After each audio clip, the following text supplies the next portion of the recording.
Steve Weagle joining us now. Also some big erosion damage up in the Hobe Sound area, and I would naturally assume, well, it was whatever was left of the tropical storm. Yeah, it was the winds that we picked up. We had 47-mile-an-hour winds in Vero yesterday, 35 to 37 around Palm Beach County, and a full moon on Saturday night. Yeah. So that makes those tides extra high. You get the extra high tides, you get that wind, you get the beach erosion. Luckily, it settled down quickly, and we didn't have to deal with too much. But yeah, some turtle egg nests destroyed around Hobe Sound because of those big winds and waves too. Things have obviously settled down along the coastline now, deep blue sky, but not back around the lake and just west of Wellington. Still kind of loosely tied to the remnants of Erica. We have a big trough in the Gulf of Mexico. We still have lots of tropical moisture here, and obviously that's working up into Florida this evening. So rumbles of thunder possible. There's a look at the latest radar.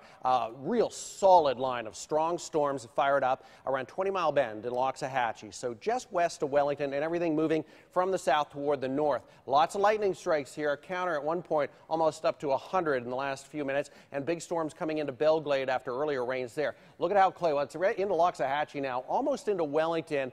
I don't think it'll get too much farther to the east because we have the sea breeze bumping up against it. So acts like kind of a wall to keep it away from the coast. But I'll keep an eye on that. Sometimes these storms, when the sea breeze lightens up a little bit, sometimes the rainfall does make it to the coast in the mid-evening. There's a look at the Treasure Coast.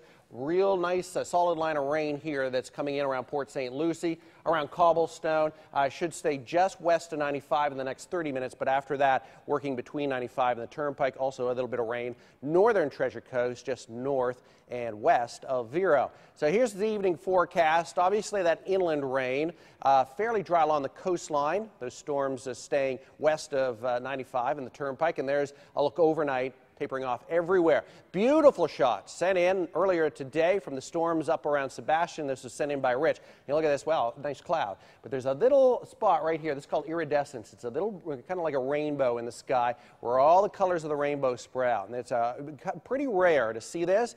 We've seen it a few times in the last couple of years, but that's a nice shot. I put it on my Facebook page too if you want to get a little bit better view of it. Really, really colorful. In the tropics, we have a new hurricane formed on the weekend. This is Fred, moving over the Cape Verde Islands. Luckily, no threat to Florida, and this one weakened just a touch in the last half hour. It's down to 80-mile-an-hour winds and expected to dissipate later this week. In fact, on Friday or Saturday, bringing up into an open wave once again. It's not even into the central Atlantic at this point, so it stays pretty much way out there through the week. Nice to see. Wish they were all like that. As far as our weather closer to home, we do have nice boating weather tomorrow. Seas about 2 to 3, a light chop. Seas are coming down. It was pretty choppy today, but it improves tomorrow. 79 tonight, partly cloudy. Obviously, those inland storms firing up. They taper off about mid-evening. Tomorrow, 91, hot and humid with showers and storms on the way. Not quite as widespread inland as they were today. And the 7-day forecast, not bad. Lots of heat and lots of humidity. It is sticky out there, but our rain chances